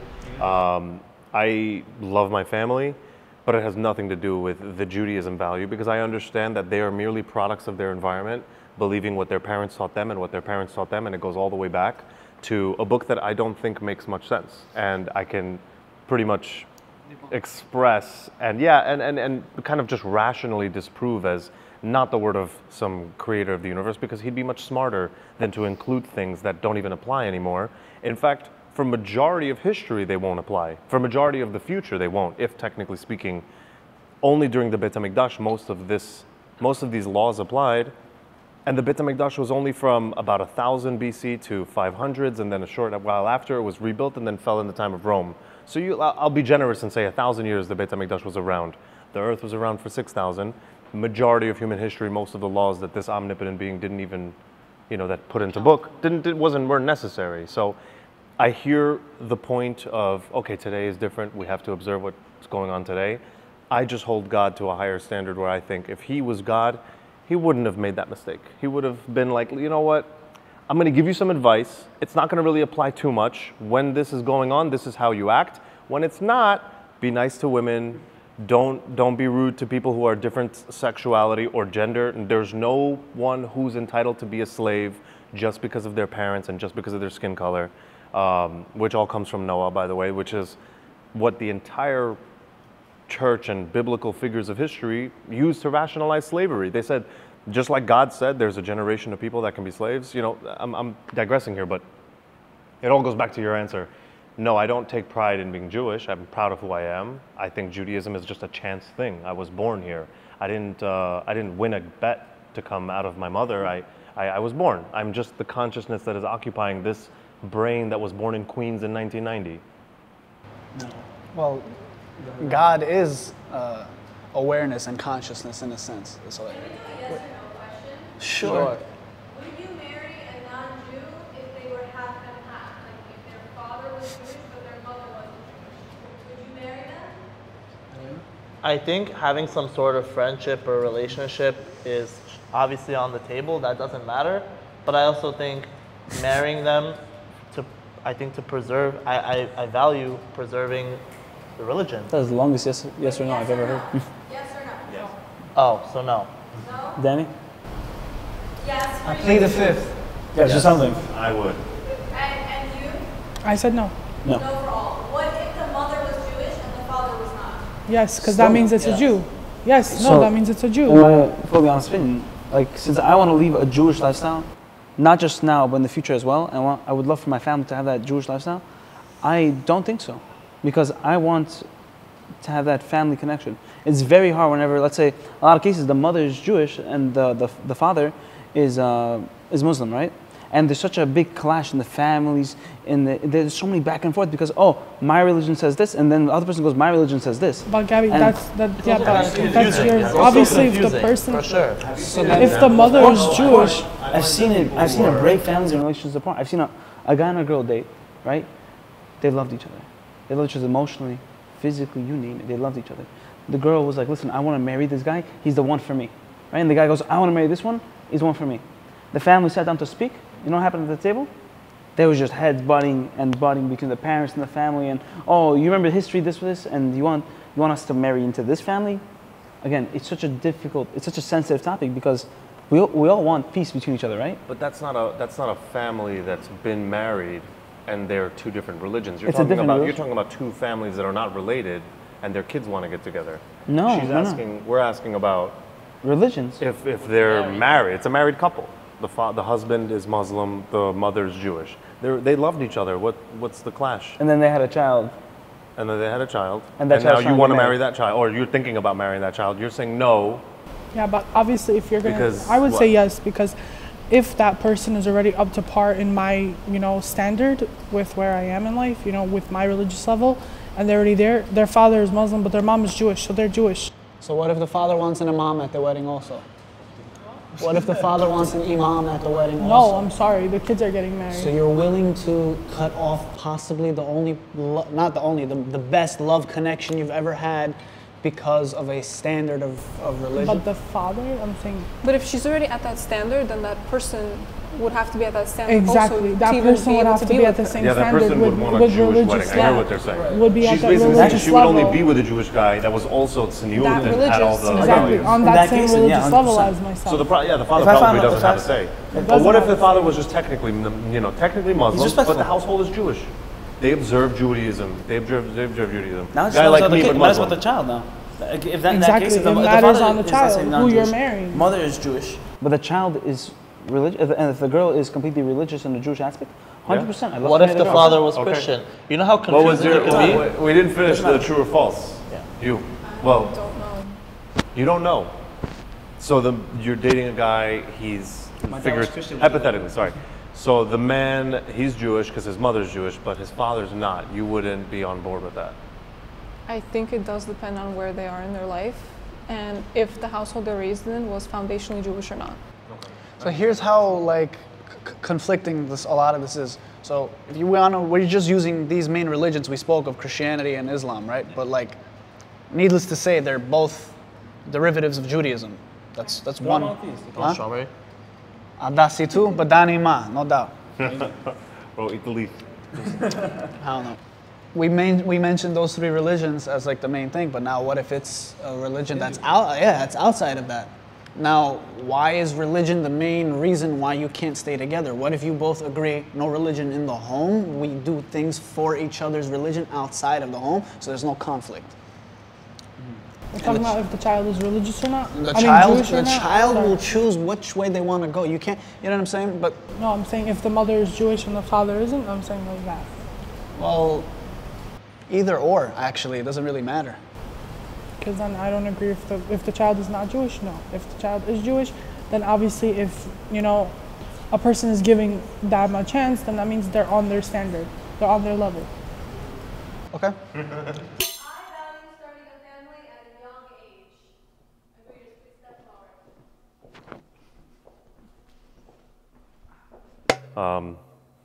So I think I value both. I think I like the vitality and youth of having kids at a young age because you can run around and get on the floor and play and be a lot more just, you can endure late nights. You're stronger as a younger person, and kids are hard. It's very draining. You got to be able to kind of push through, no sleep and being very exhausted. And I think when you're younger, you can handle that a lot better. I value the wisdom that comes with being older. So I think it's good to start a family at any age. Ideally, I'd like to be wise and young and start a family. You're already there, just saying. Thank you. I appreciate it. So I'm on the fence because that's ultimately, like, as a religious person, especially as a religious girl, that's what, like, ultimately you would love and, like, you would want. That's what, like, personally, that's what I would want. But not in every case is a person, like, given the chance to do that, you know? Maybe you can't find the right one at the young age, or, like, whatever the case is, and it's not in your control. So that's where I'm, like, a little bit on the fence about it. It's amazing when you see a young parent with a young child, not too young, right? They're let's say they're already 15, right? The parent's only 34, 35, right? Because they got married in 1920. And the child and the parents have such a close connection because they're not 40 years apart, right? They're not too far from generations. They're young. They can speak to their child without being in a whole different world. Sometimes we look at our parents, a lot of them came from Ukraine, you know, all of them are immigrants.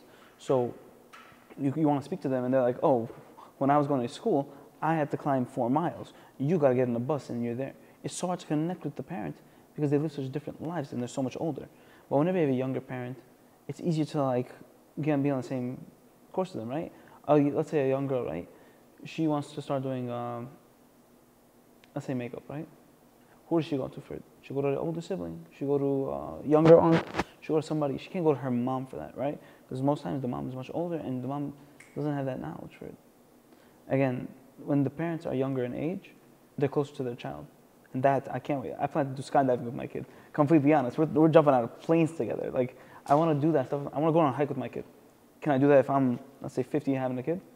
Not without a cane. And a helicopter that takes me all the way to the top of the mountain. Alex, brother, take it away.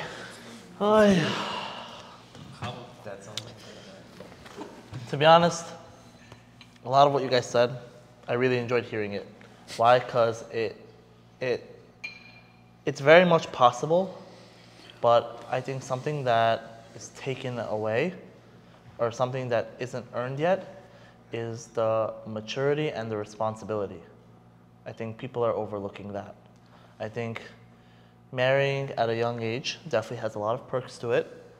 You know, you become a young parent, a young grandparent, you see a lot more in life. And I'm not saying that that's a bad thing, that's great, but it also depends on the person. If you know, the avocado is ripe enough, you eat it. That's what I'm trying to say, basically. I don't know, it's a weird analogy. Yeah, but at the end of the day, it comes down to the maturity already, not the age. Like, a person could be 30 and not mature, but you could be 16 and have the maturity of someone. That's exactly what I'm saying. So why should a 30-year-old get married if he's not mature? He shouldn't be. Right. But there are a lot of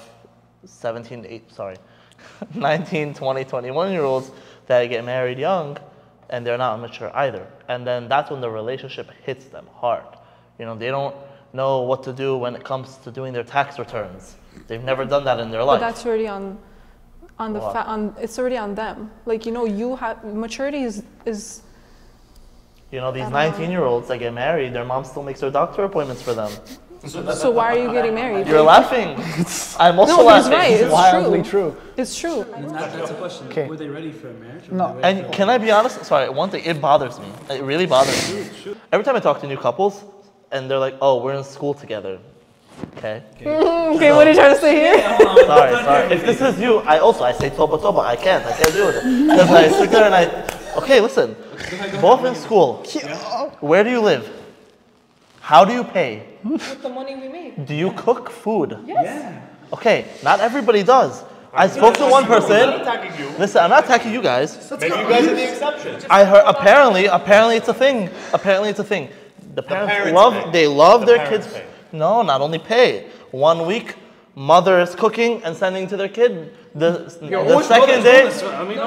second day, the ochmo is sending. The third day, the mother. The fourth day, the ochmo, and they're taking turns. That's nice. What kind of prince and princesses are they? You know? I mean, that's a nice family community. I happen to hear. Can we all agree that there shouldn't be a pressure based on a number and rather a level of preparedness and maturity. Yeah, 100%. And it should be contextual. Again, I've met That you shouldn't say, oh, you're 21, get married no matter No, what. what's the point of marriage? To make children. What? What's the point of, for you to want to have sex with someone that you are in love with, you need to get married, right? What's the essence of having sex? Rabbi's talking about Pru Urvu right now. Peru veruvu, right? Yeah, that's what he's talking about. Why you always call me rabbi? Because you have a lot of Leviticus knowledge. You have a lot of knowledge here. On a serious note, right? Let me ask you a question. You're how old now? 27. When do you see yourself being ready for marriage? Not a wedding. Mind you, a lot of people get married. They get married just for the wedding, right? They plan 6-7 months for the wedding. A 6-hour party goes by. They come to the marriage. Like, okay, so we're using this word maturity. So what describes maturity? A certain level of exposure to certain experiences that you can hold yourself and hold your own in under. Exposure. If not exposure, detailed knowledge on how to equip yourself. But even then, that won't really help you. But again, I'm kind of going to piggyback off of what Manny said. There's a certain level. I'd like to really be young and wise and whimsical and financially set to be able to facilitate that. But the truth of the matter is, a person, an individual, doesn't gain or attain a certain knowledge or wisdom or a certain amount of necessities to be able to facilitate a family or a life. So it usually takes a little bit of longer time. What if people that don't have a good background of family to help support them? Then you take getting married early out the window. Not necessarily. I mean, for most people, they're afraid of the responsibility and the. Everyone's afraid of it, but. But that's what maturity means, that you're willing to face it. But yeah, you have to be you willing only to do feel it. comfortable in that sense because you have the support, right? But that support can come from yourself also. Okay. If you really want it to happen, you'll make sure that you're able to do it. Yeah, but there are a lot of couples, and this is just, I mean, this is general, but I hate using anecdotal examples, but this is, I think, the best way to speak everyone's language. There are couples out there that have said, and it's factual, that they were on the cusp of breaking and almost didn't make it, but they got through it. And there's maybe 5 situations in their entire marriage. Now they're old and gray and happy and blah, blah, blah. But there are couples that still have that spectrum of experiences, right? So what I think I happen to agree with, what we're all kind of saying in different ways, is a marriage can get strained to the point of breaking based on things like financial problems or not having a good family community support system, right? Those same people that may have had 1 or 2 factors missing might have ended up in divorce had those factors not been there to buttress them and help them stay alive. So I think it's good for a person to say, you know what, let me look at my situation. Am I really able? You're right, technically speaking, in an ideal world, just get it done, just do it. But everyone has a breaking point. There's more to it, of and course. some people know, like, okay, you know what? I can get married, but I can only endure so many years of financial instability and verbal abuse from my partner because of neglect. Do I even blame? Like, there's only so much a person can do. But if someone can say, okay, I can endure 6 months of this, right? And that spectrum varies for every couple. Every couple has a certain number of pain points that they can handle before it just breaks. Right, so I feel like because of that, it's so important. Like, before you even think about the fact that you need to get married, you need to have like a list of everything you know that you're going to be able to do and not going to be able to do. My mom, when we were before we were even thinking about getting married, my mom said, I'm sorry, do you have a budget list? Do you know how much everything costs and how much you're going to be able to afford? She's like, you're not getting married unless you show me that you're going to be able to pay for everything that a person, when they're married, needs to be able to pay for. That's respect. Yeah, and imagine that. Let me meet your mom and tell her that 100%. I respect her. But everyone needs to be able to know this. Like, a lot of people, unfortunately, don't have people around them who can inform them of these things that need to be known before they get married, even before they go to school. People have to be taught that. You make a list. If you're not able to bring to the table what needs to be done to survive that, you have no business getting married, because there isn't always going to be someone in every corner who's going to be able to give you something to help you. What if your parents can financially support you if needed? They'll try not to, but every necessity and basic thing will be handled, but you're still spoiled and immature and haven't really dealt with the stress of medical school and then possibly failure at getting the hospital entrance of a specific place that you wanted, and that doesn't matter how much financial stability you have, 100%. you still might be. But you just said if they're immature. So immaturity plays a big role into it also. It's not just one or two things. It's not just the maturity or just being able to financially afford it. All of this ties into it. You have to be able to have the foundations of everything in order, to be prepared to handle it. You have to have maturity to be able to handle a relationship, a marriage, being able to run a household on your own without someone being there to offer you food, to give you the time to run all your errands. Because realistically, when you're married, you don't have parents who are just gonna go do shopping for you, unless you're spoiled at that. Was there a maturity conversation or just a financial 100%. budget conversation? There's all types of conversation. 100%. It was very well-rounded. You have to know what you bring to the table. For years even, there was something wrong with your character, the way you were acting. Our parents told us, you need to fix that in order to be able to get married. If you just walk up and get away from a conversation, how are you going to be handling an argument when you're getting married? Obviously, are there still issues with that? Of course, but it's something you continuously work on. Financial stability and maturity are not the only two things you need to get married. You need to have proper communication. You need to know what your partner's love language is. If you can take if you're their emotional support. Again, there's so many different aspects. I love it. You need to know your partner's love language. Girl is shomer nagia, physical touch will never be up there. There you go, you have to understand. What can you do to make your partner know that you're in it to win it? If you're not mature, if you don't have the communication skills to be able to get on that level with your partner, don't get married. Because it's only going to end up in a problem. Hi, I heard whenever you get upset, you walk away from the problem. I just want to tell you, I do the same. We're never going to have problems. Comes to the day of the problem, both of them walk away, come back. I hate you too. And that there's no communication for it. That's one thing. Again, there's so many different aspects. If you take one thing and go on it specifically, you're not going to win. Yeah, there's 1,000 shades of personalities, 1,000 combinations of problems. Before that, I just want to tell you, a lot of times people think, oh, it's me versus her, or her versus me. A lot of times, it's just both of them versus the problem. If most couples can realize that, guaranteed they can get out of any problem, any situation comes out. How do we do this? Yeah. Well, I just want to add what you were saying about the whole maturity thing and people want everything served on a silver platter. So personally, this is a whole nother topic, but I date very differently. I do a phone call first before I got with a guy. One guy called me, this is the first phone call ever. He's like to me, so whatever, we're talking, he sounded normal. Next thing you know, he goes, so I heard your parents are going to support us through everything, like through financial. I'm going to quit nursing school. Like, we're just going to live off your parents. And I'm like, that's crazy. Sir, I don't think that this is going to work out. I'm like, have a great night. Can I curse? Am I able to curse or no? No, let's keep it kosher. Keep it kosher. Yeah. Keep it kosher. It's very little energy. I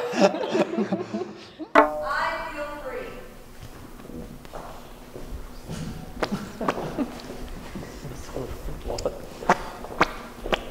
so I'm going to start this off with, I'm married, so free is not a thing, but religiously. Yeah. Very careful. Aggressively sips water. Bro, that's the second bark of the tree. You see this one? Hold on. This is the world's smallest handcuff. You're coming home with me tonight, remember? Yeah, sadly. Oh, it's called the doghouse. It's in the back. She already planned how to push him down the stairs. It's fine. It's a cold night to be talking Why like do you this. feel free? I feel free because I'm intellectually curious and I constantly pursue knowledge outside of the realm of religion, and it helps me make all my own decisions, and I'm happier living this way than I've ever been in my life. Welcome. I feel free knowing that I have a boundary that I like to keep, and I'm not restricted from anything through Judaism. Like, I travel, I get invited to different things. Like, I was on Dancing with the Stars, not on the show. I got invited to sit down and watch it. Oh, I do that. I go to a bunch of different shows. I was with Jimmy Kimmel. Like, I speak to these people. She's very free bird. And I'm also I'm Orthodox. My father's a rabbi, but we were always taught that you can still have fun in a kosher way. So I feel free. Danny? I feel free because I live in a spiritual way, not in a religious way. A lot of the things I do is tied to good vibes, right? So it doesn't have to be religious, it doesn't have to be, some kind of discipline. It's just literally how I carry myself in terms of wanting to give love and being open to receiving it. Yeah.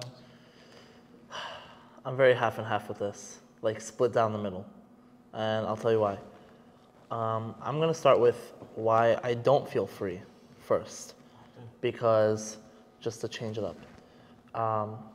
This doesn't really have to do much with religion, but I think when you're a part of a community, there's a lot of restrictions that each of us have. One of which is, people are always watching what you're doing, how you're speaking, how you're acting, what you're saying, who your friends are, because I'll tell you who you are.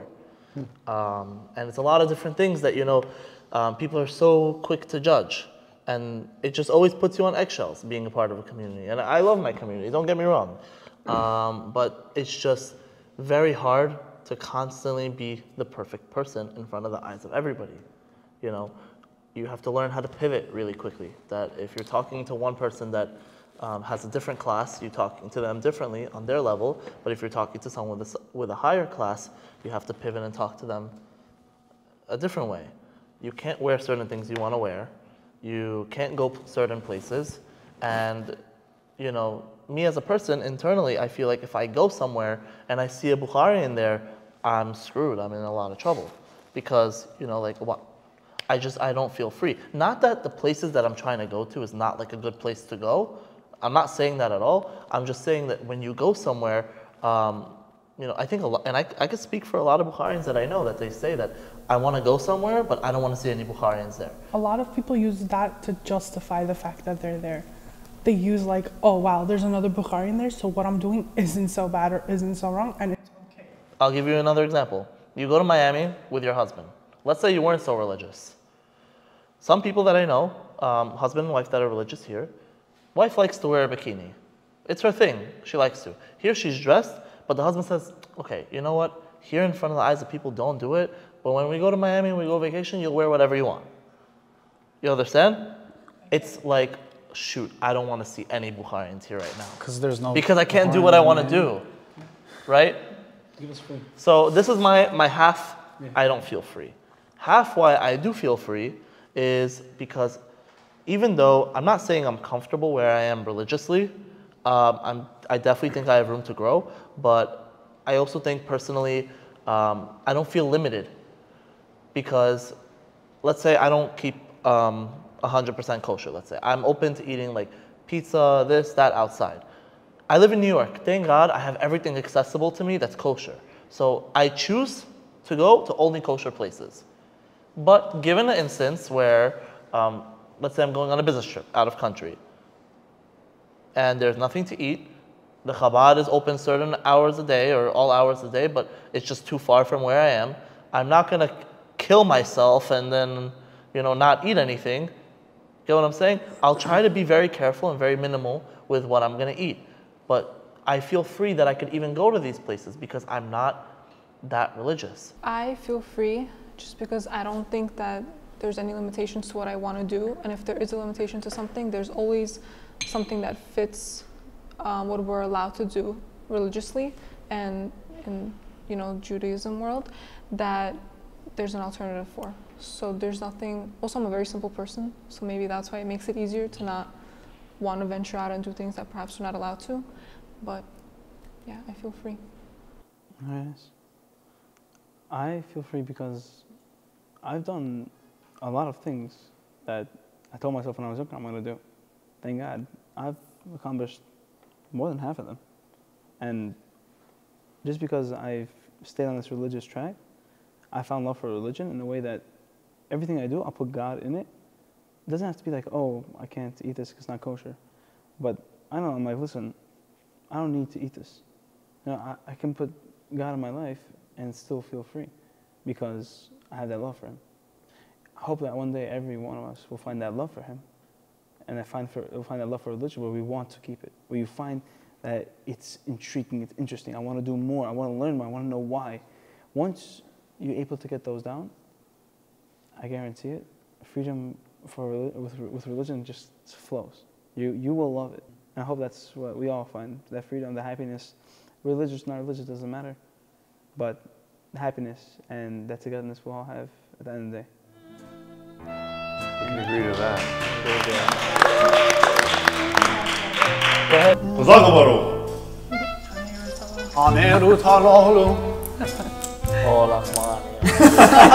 What I pay for your Shiva, you sing. First hymn, I did back to the honey. Thank you so much, guys.